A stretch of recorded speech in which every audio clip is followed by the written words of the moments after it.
auditeurs et téléspectateurs de la radio et télévision Tambara, vous pouvez désormais suivre votre chaîne de télévision préférée Tambara sur le satellite BadrSat 7, angle 26 degrés Est, fréquence 11010, polarisation verticale, symbole REC 27500. Suivez le journal avec STM Transport Voyageurs, une nouvelle façon de voyager.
Aujourd'hui, Dieu merci, nous nous retrouvons sur le site où nous avons procédé officiellement au lancement des travaux de dépollution de la zone de Lazare.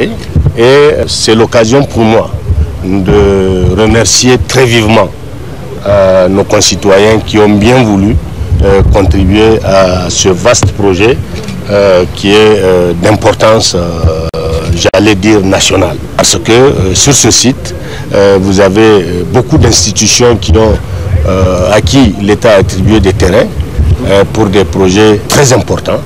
Et la dépollution constitue un point de départ pour le démarrage de ces projets-là.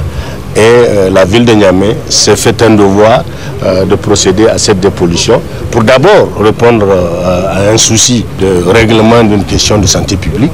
Car comme vous le savez, tous les quartiers environnants se plaignent de la pollution de cette zone où tous les soirs c'est d'épais nuages de fumée qui se déversent sur ces populations. Donc régler cette question de santé publique, régler un problème environnemental car cette zone est polluée et il y a des risques aujourd'hui que la nappe en dessous de nous ait été touchée.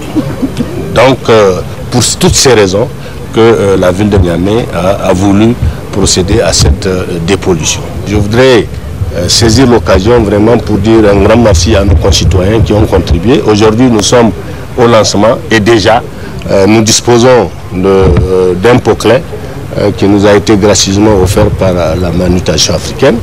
Nous disposons de 3 bulles, 3 chargeuses et, m'a-t-on dit, une quarantaine de camions, les autres étant en route. Donc, l'objectif que nous nous sommes assignés sera certainement atteint et la contribution de tous a été déterminante.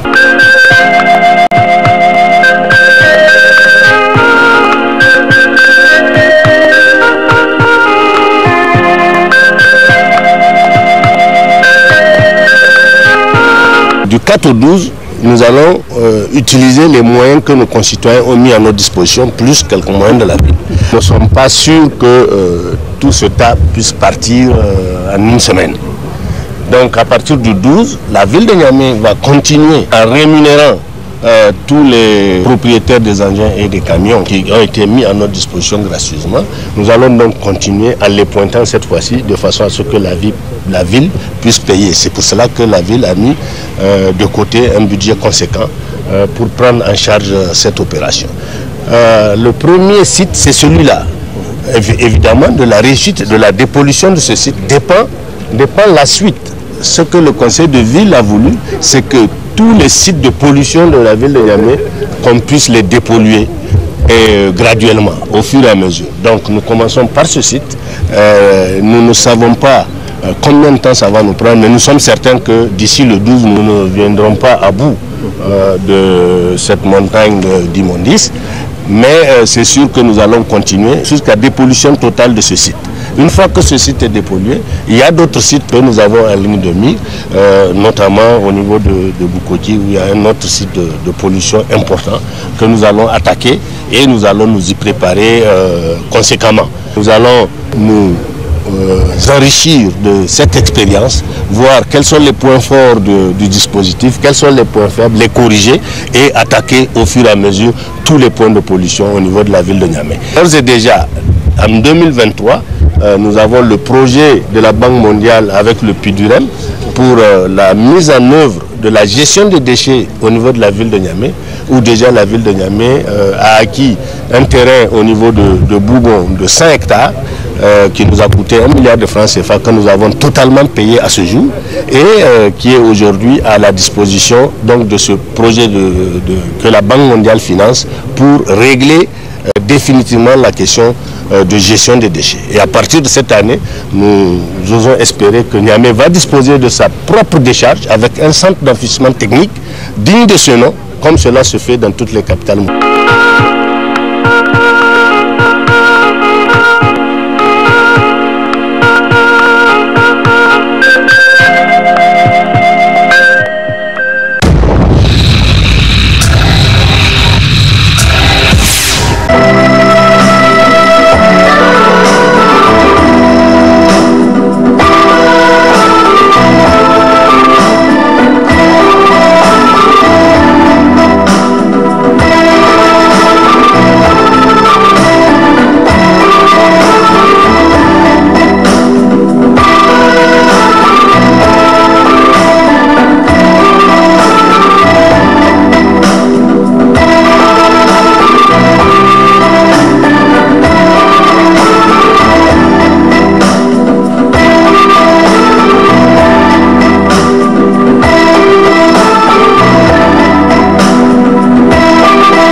Le point de cette activité, c'est une activité qui rentre dans un processus de la recherche des solutions aux problèmes que traversent nos sociétés actuelles.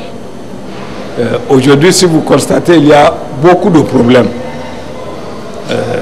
Nous avons perdu nos valeurs qui nous ont amenés à d'autres comportements comme le non-respect du bien public, le non-respect des valeurs des personnes âgées, le non-respect de tout ce qui peut améliorer la qualité de la vie de l'être humain au profit des valeurs qui ne prennent en compte que le matériel. Et si vous avez constaté, il y a eu beaucoup de recherches et d'études, mais les comportements ne changent pas. On va toujours vers le gouffre en matière de comportement. On a même initié au Niger ce qu'on appelle la renaissance culturelle, qui était bien pensée dans le but d'amener les gens à changer de comportement, avoir des comportements pour aimer la patrie, pour aimer tout ce qui est bien. Mais on constate que rien n'a changé. C'est dans ce cadre-là qu'on se dit, mais qu'est-ce qu'il faut faire? Et nous avons essayé d'initier un concept que nous avons appelé citoyenneté culturelle. La citoyenneté culturelle, c'est le fait que c'est à l'individu de prendre conscience qu'il doit changer sans l'intervention de quelqu'un. Et ce changement, l'individu, en cherchant à s'améliorer, à avoir un comportement positif, ne peut le faire qu'en s'appuyant sur sa culture, sur ses traditions ancestrales. Nous avons fait une petite enquête chez les 9 groupes socio-linguistiques du Niger. Je ne parle pas d'ethnie, c'est-à-dire les langues qu'on parle au Niger, les 9. Chaque groupe a un mot qui désigne le citoyen.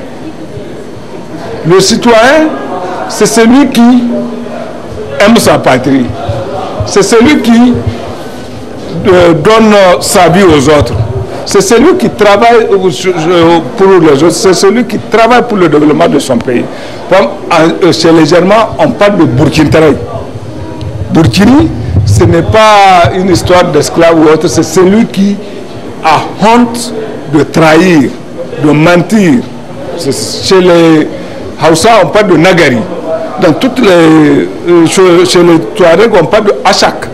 Donc, ces mots-là sont des mots, dès qu'on les prononce devant une personne âgée, la personne sait de quoi on parle. Cela nous a amené à créer une expérience où, maintenant, au lieu d'écrire un livre pour dire que j'ai écrit un livre sur le comportement des choses, non, on est allé dans 3 communes où nous avons essayé de réunir dans une salle des personnes âgées, des gens qui ont la culture et des élèves et certaines personnes pour que les jeunes discutent entre elles, pour que les anciens essaient d'expliquer aux jeunes quelles sont les valeurs de la société.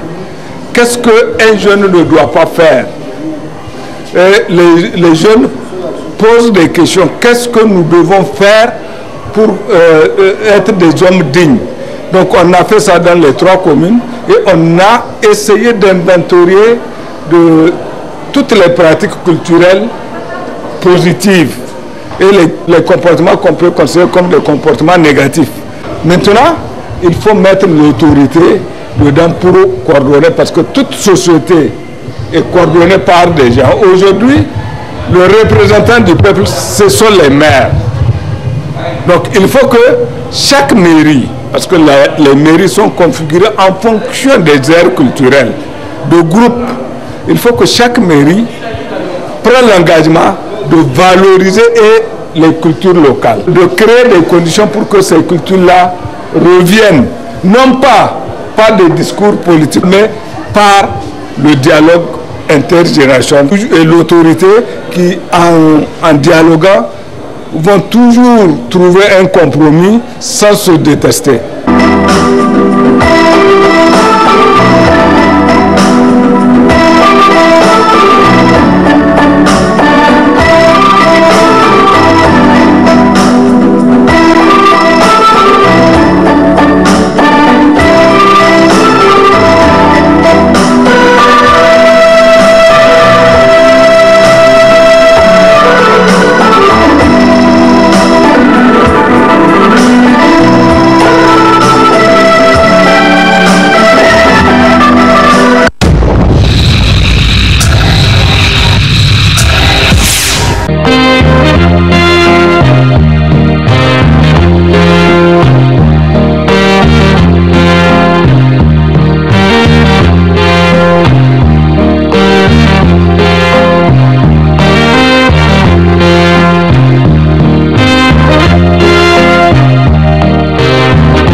La police est une composante de la force publique de sécurité intérieure. Et à ce titre, elle est en charge de la protection des personnes et des biens. Et l'unité de police routière qui est de la direction de la police de la ville de Niamey est en charge. C'est à cette unité qu'a été confié le contrôle des pièces et le respect de la réglementation de la circulation routière. L'unité de police routière, quel est son rôle? Parce que les gens pensent que seulement ça s'arrête au contrôle des pièces ou au respect maintenant des textes. Non. Elle est en charge de la prévention des accidents de la circulation. C'est les agents de la circulation routière, les premiers à faire les constatations étant sur les lieux, avant l'arrivée des enquêteurs en charge des constats. Donc, c'est d'abord la prévention des accidents de circulation, la prévention de la commission des infractions au code de la route, pas la répression.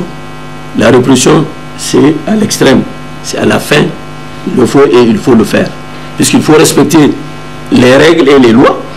Celui qui ne les respecte pas, je crois que quand un voleur va vous voler, si on ne lui fait rien, vous allez parler. Et c'est la même chose. Donc, pourquoi le contrôle des pièces? C'est pour faciliter la circulation des personnes et de leurs biens. Qu'il y ait fluidité et qu'ils puissent vaquer à leurs occupations.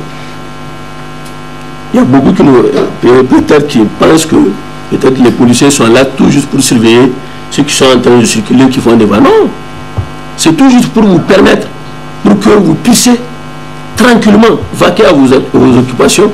Il est en charge de la sauvegarde de l'environnement. Parce qu'il y a d'autres qui ne comprennent pas. Les émissions là, il faut empêcher. Les gens en font, vous allez voir, ils émettent maintenant là des trucs. Et ça porte à la santé des citoyens. Mais personne ne se soucie de ça. Ça fait aussi de la recherche. Aujourd'hui, vous avez votre véhicule ou moto qui a été volé. Vous le voyez, vous faites appel à l'agent de la circulation. Il va dans le contrôle de ces contrôles des pièces, il arrête le suspect et vous arrivez maintenant à vous retrouver avec. Et même aussi la sauvegarde des meubles et des immeubles.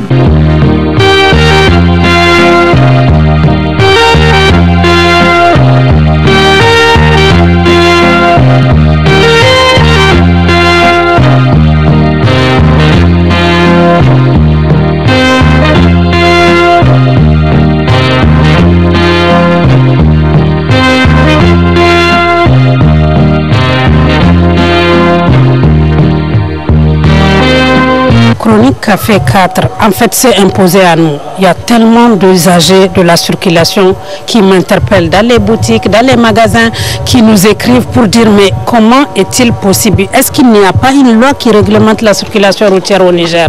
Par exemple, beaucoup de citoyens m'ont appelé parce que leurs motos ont été confisquées soit dans un garage, soit dans un endroit privé.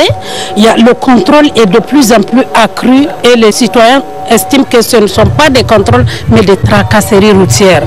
En fait, le sujet s'est imposé à nous. On s'est dit, ok, la réglementation routière, c'est ce qui s'applique à tous les Nigériens et donc même nous, les experts, nous maîtrisons peu. Aujourd'hui, nous faisons un débat utile. Nous avons enregistré plus de 100 questions de citoyens sur les amendes lors des contrôles. Que deviennent les amendes perçues lors des contrôles ou bien en cas d'irrégularité? Est-ce que les policiers ont le droit de saisir les motos, les voitures? Est-ce que les immobilisations se font légalement? Et tellement de citoyens ont été victimes, beaucoup de gens nous posent des questions par rapport aux assurances. Nous passons notre temps à payer des assurances. Souvent on fait 2-3 ans sans jamais avoir eu un accident. Mais le jour où on a un accident, c'est ce jour-là qu'on comprenne à quel point les procédures sont dures, à quel point il est difficile de rentrer dans ses droits. Là, ça a été un débat intéressant en ce sens que eux, en tant que techniciens de la chose, reconnaissent qu'il y a des abus. Et en tant que techniciens de la chose, reconnaissent qu'il y a des choses qu'il faut corriger. Et c'est pour ça qu'on est très satisfait de cette chronique 4 qui vraiment pose un débat d'intérêt général. Les gens ont suivi et nous voyons qu'il y a des choses à corriger dans la réglementation routière.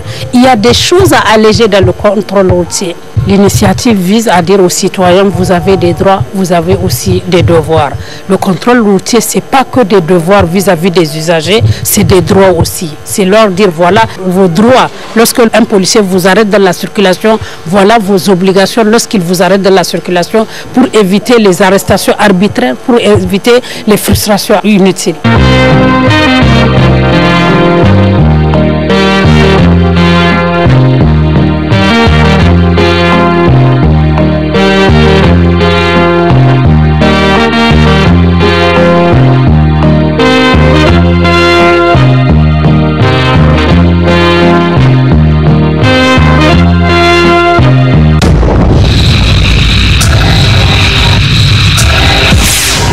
Que ça fait partie du credo de l'ONG en tant que tel, c'est le partage du savoir, et notamment sur des questions de droit, parce que notre société, il y a une certaine ignorance qui fait en sorte que finalement les gens ne connaissent pas leurs droits, et ça les rend très aigris, parce que bon, ils sont tout le temps dans les plaintes, alors que souvent c'est juste un problème de compréhension et de connaissance effectivement de ces droits qui pousse à ça. Donc l'ONG est à s'allier et aujourd'hui c'est une thématique qui est vraiment une préoccupation quotidienne des citoyens, notamment la question de la circulation routière avec les tracasseries policières Et donc aujourd'hui, on a eu droit à des exposés et des gens concernés par ces contrôles-là. Donc on a été édifié, les débats étaient contradictoires parce qu'effectivement, il y a encore des zones d'ombre qui vont persister parce qu'il y a toujours cet écart entre ce que disent les textes, ce que commande le bon sens, les règles de bienséance sociale tout simplement, et ce qui est fait sur le terrain. Et vous avez remarqué que la faute, les gens se jettent la faute. Les citoyens pensent qu'il y a des tracasseries. La police dit ben non, il y a des incompréhensions par rapport auxquelles tout le monde est peut-être responsable. Et il y a aussi le ministère qui a donné ses arguments. Je pense que globalement, c'est qu'il faut en tirer, c'est qu'il y a un problème de méconnaissance. Et je crois qu'à partir de cet instant, l'ONG a offert à ses autorités policières et ministérielles de pouvoir aujourd'hui sortir du silence pour vulgariser déjà le code de la route. Parce que, comme je l'ai dit, c'est une question d'ignorance. Donc, il faut lever d'abord l'ignorance. Quand l'ignorance est levée, j'espère que les incompréhensions seront soldées. Et moi, je suis d'un quartier périphérique. Je vois comment souvent, il y a des descentes policières qui prennent même les motos chez les mécaniciens, s'il vous plaît. Donc, ça crée, au lieu de créer de l'ordre, ça crée du désordre. Parce qu'aujourd'hui, si j'ai une vieille moto que j'amène au garage et qu'un policier vient prendre la moto au niveau du mécanicien, mais moi, c'est au niveau du mécanicien que je vais me plaindre. Donc vous voyez, au lieu de l'ordre, là il y aura un désordre parce qu'il y aura des problèmes entre moi et le mécanicien. Donc par rapport à ça aussi, la police doit voir comment discipliner ses agents pour qu'effectivement il y ait une symbiose et pour que tout le monde puisse travailler au profit de l'ordre. Et un autre aspect, par exemple, quand les politiques décident des amendes et tout ce qui va avec en termes de pièces et tout, et vous allez remarquer des citoyens comme nous, des citoyens ordinaires, qui ont des vieilles motos par exemple, des très vieilles motos. Donc si aujourd'hui tu circules sur une vieille moto et qu'on sort, on dit il y a une nouvelle plaque. Et que la plaque là peut te valoir 45 000 ou 60 000. Mais bon sang, comment je vais mettre 60 000 dans une vieille, très très vieille moto qui peut-être ne peut même pas, si je dois la vendre, atteindre ces montants-là. Donc je crois que dans la prise de décision politique dans ce sens, les gens doivent réfléchir pour voir, parce que le tout n'est pas de réprimer, le tout n'est pas de chercher à travers ces infractions de faire des recettes pour l'État. Le tout, c'est de satisfaire non seulement les citoyens, mais aussi d'assurer l'ordre. L'objectif n'est pas de se faire de l'argent et des recettes sur le dos des citoyens et qui sont en situation de contravention. Les contraventions, elles sont faites, si vous voulez, pour créer de l'ordre. Ce n'est pas pour enrichir l'État. Donc, les policiers, les autorités compétentes doivent savoir que ce n'est pas une opportunité pour se faire des recettes. Il faut faire preuve d'imagination pour trouver d'autres ici sur des recettes proprement dites que de venir chasser tout le temps les étudiants, les pauvres citoyens que nous sommes. Honnêtement, il faut se féliciter de la qualité des conférenciers que l'ONG Chronique Juridique a pu mobiliser. C'est aussi, et non seulement la qualité des conférences qu'ils ont données à nous autres citoyens, nous avons été édifié sur beaucoup de zones d'ombre. Aujourd'hui, la question des régulations de la circulation routière est une question qui est vraiment et touche tous les citoyens, même les piétons, même ceux qui ont leur maison sur la route. À combien de mètres un véhicule ou un conducteur d'engin doit se... Donc il y a beaucoup de questions. Maintenant, l'autre aspect, c'est vraiment le contrôle des pièces. On a posé beaucoup de questions par rapport à l'assurance. Aujourd'hui, quelle est l'utilité de l'assurance pour les Nigériens? Nous avons dit à l'autorité, ce que nous pensons, que l'assurance, en réalité, il y a beaucoup de citoyens qui pensent que même c'est une sorte d'escroquerie, parce que tu verses de l'argent à des individus chaque année. Quand il y a un accident, c'est des problèmes pour que tu sois dédommagé. Parfois, ce qu'on va te verser, tu as même dépensé ça dans seulement les carburants. Parfois, pour avoir les miettes de l'assurance, il faut aller même chercher un avocat, payer cet avocat. Il y a des agents fantoches qui se sont créés, qu'on appelle courtage d'assurance, qui viennent, tu fais accident, ils viennent, ils achètent même ton malheur à moins de pays pour aller. Vraiment, nous en tant que citoyens, nous estimons que la question d'assurance, même s'il faut faire un référendum pour vraiment voir est-ce que les Nigériens ont besoin de ça ou non, il faut le faire, ou bien on renvoie les citoyens aux législateurs pour qu'ils viennent voir. Parce que les gens nous disent qu'ils ont copié ça du code pénal français. Mais on a toujours dit, il faut laisser cette affaire de France. Le Niger est indépendant, ça fait 60 ans. On doit être en capacité d'inventer nos propres lois qui ont des sources fiables. Parce qu'il y a ceux qui disent que c'est l'assurance qui pousse certains conducteurs à poser. Maintenant, par rapport à la circulation routière, les policiers, nous usagers et les policiers de la circulation, nous avons dit qu'il y a beaucoup de choses à corriger. Il y a beaucoup de choses à corriger. Par exemple, la façon dont certains agents de l'unité de police se comportent vis-à-vis des citoyens qui sont censés protéger. Certains insécurisent même les citoyens conducteurs des agents au lieu de les sécuriser. Et aussi, il y a ces intervenants qui ont reconnu que beaucoup de fautes émanent de nous usagers de la route. Ça, il faut le reconnaître parce que quand tu achètes, par exemple, un engin à 400 000 et que les pièces coûtent 50 000 ou 60 000 et que tu n'arrives pas à les faire, mais tu as tort. Il y a ceux qui paient un véhicule à 5 millions et qui ne peuvent pas enlever 200 000 pour faire tous les papiers. Vous voyez, ça c'est des problèmes l'un de l'autre, mais quand même, dans tous les cas, nous estimons que la force publique, c'est elle qui a la charge non seulement d'amener les citoyens à respecter les réglementations, mais aussi de sécuriser les citoyens dans ce sens.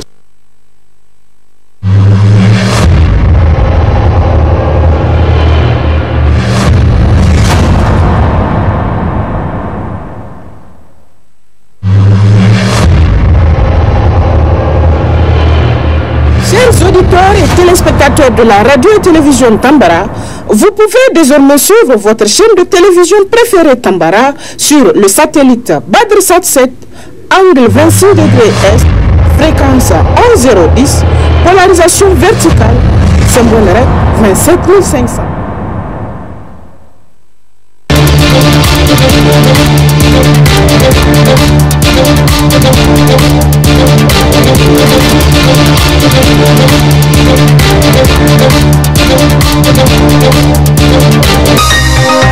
Ce journal vous a été présenté par STM Transport Voyageurs.